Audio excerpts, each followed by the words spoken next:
पूरा धराली तबाह हो गया।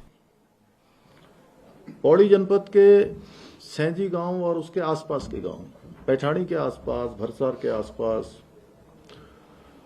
पीठसेण के पास मैंने स्थलीय निरीक्षण भी किया, लोगों के बीच में भी गया, मैं सैंजी गांव में भी गया और मैंने हवाई जहाज से भी, हवाई सेवा में भी हवाई सर्वेक्षण भी किया, सभी का, पूरा जनपद का। मेरे साथ वहाँ के स्थानीय विधायक और सरकार में मंत्री श्री धन सिंह जी भी थे। और बड़ी लोगों की परेशानी है। राज्य के अंदर अनेक स्थानों पर इस समय आपदा आई हुई है और सभी का कष्ट आप लोगों ने देखा भी। आज हमारे जो सत्ता पक्ष के विधायक हैं वो भी इस पर चर्चा करना चाहते थे और मुझे लगता है कि विपक्ष को लगता था कि अगर इस पर चर्चा होगी तो उनके पास कहने के लिए कुछ नहीं है। अरे भाई, आप लोग यहाँ सदन में रजाई और गद्दा बिछा के रात में सो रहे हैं, आप लोग हमारे आपदा प्रभावित लोगों के साथ भी तो सो सकते हैं, उनके साथ भी खड़े हो सकते हैं। आपको किसी ने रोका था क्या? जब आपका पूरा सदन चल गया, पूरे दिन भर की कार्रवाई हो गई, मैंने रात में माननीय नेता प्रतिपक्ष जी से अनुरोध किया कि आपके जो भी मुद्दे हैं हम उन मुद्दों पर बात करेंगे, उसका हल निकालेंगे। मैंने कांग्रेस के वरिष्ठ नेता श्री प्रीतम सिंह जी से भी बात करी और मुझे चिंता थी कि यशपाल जी एक हमारे वरिष्ठ नेता हैं, प्रीतम सिंह जी वरिष्ठ नेता हैं, श्री तिलकराज बेहड़ जी, उनकी किडनी का ट्रांसप्लांट हुआ है, मैं जानता हूं नजदीक से, और वो दवाई खानी पड़ती है उनको।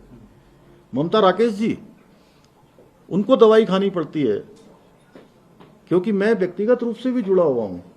उनको इलाज के लिए दिल्ली जाना था तो उस समय वो मुझे उन्होंने कहा कि कहाँ का, मैंने जो भी प्रयास हो सकता था मैंने उनके उसमें प्रयास किया उनके इलाज के लिए।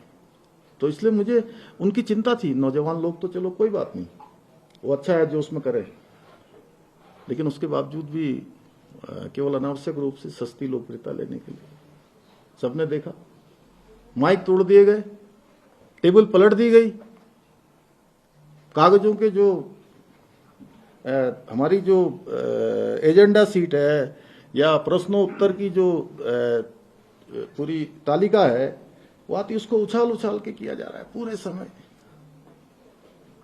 ये मुझे लगता है कि ये विपक्ष ने जानबूझकर, क्योंकि उनके पास कोई मुद्दा नहीं है, मुद्दा विहीन विपक्ष है और महत्वपूर्ण विषयों की जो चर्चा होनी चाहिए थी वो चर्चा नहीं हो पाई। हमने देखिए, इतना महत्वपूर्ण विषय अवैध मदरसे जो था उस पर रोक के लिए हम अल्पसंख्यक शिक्षा का विधेयक लेकर आए, क्योंकि जो 2016 में इसमें प्रावधान किया गया केवल एक समुदाय के लिए, अल्पसंख्यक समुदाय का केवल एक समुदाय के लिए उसमें व्यवस्था प्रावधान किया गया था। हमने उसमें सिख, जैन, बौद्ध, पारसी, ईसाई, इन लोगों को भी उसके उस श्रेणी में रखा और इस विधेयक में उसमें प्रावधान किया गया कि सबको शिक्षा का अधिकार मिलना चाहिए, पारदर्शिता शिक्षा में आनी चाहिए। और ये भी प्रावधान कर दिया कि ये जो भी हमारे इस प्रकार के संस्थान चल रहे हैं उनको माध्यमिक शिक्षा परिषद रामनगर से भी मान्यता लेनी होगी और उसी के बाद जो अल्पसंख्यक शिक्षा का प्राधिकरण बनेगा उस प्राधिकरण से उनको मान्यता मिलेगी। और ऐसे संस्थान जो 1 जुलाई 2026 तक इनमें पंजीकृत नहीं होंगे उनको बंद कर दिया जाएगा। इतना महत्वपूर्ण विषय था 1 जुलाई 2026, इतना महत्वपूर्ण विषय था। क्या उत्तराखंड में देवभूमि में क्या इस प्रकार का काम नहीं होना चाहिए? क्या सभी को, अल्पसंख्यक समुदाय के अंतर्गत आने वाले, समाज के अंतर्गत आने वाले लोगों को क्या लाभ नहीं मिलना चाहिए? अरोड़ा जी, मिलना चाहिए ना? तो हमने इसका प्रावधान किया और इसकी चर्चा होती, पूरा राज्य और पूरा देश देख रहा था कि ये सदन हमारा इतना महत्वपूर्ण है, लोकतंत्र सेनानियों का विधेयक इस पर आया गया है। ये भी हमारे राज्य के लिए इस वर्ष आपातकाल के 50 साल पूरे हुए। पूरे देश में हमारे आदरणीय प्रधानमंत्री श्री नरेंद्र मोदी जी के आह्वान पर 50वां संविधान हत्या दिवस, ऐसे उन लोकतंत्र सेनानियों का स्मरण किया गया, उनका सम्मान किया गया। मैंने भी देहरादून में जितने भी हमारे लोकतंत्र सेनानी राज्य के हैं उन सभी को आमंत्रित किया और सब लोग आए।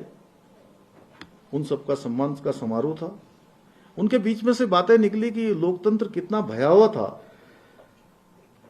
बहुत सारे लोग तो उस समय पैदा भी नहीं हुए थे, हम में से भी बहुत सारे लोग पैदा नहीं हुए होंगे, लेकिन हम सुनते हैं, हम जानते हैं, हमने देखा है कि लोकतंत्र कितना कठिन काल था, कितनी यातनाएं दी गई, जेल डाल दिया गया, कई लोगों के नाखून निकाल दिए गए, कई लोगों को शीशा घोल के पिला दिया गया, तमाम प्रकार से।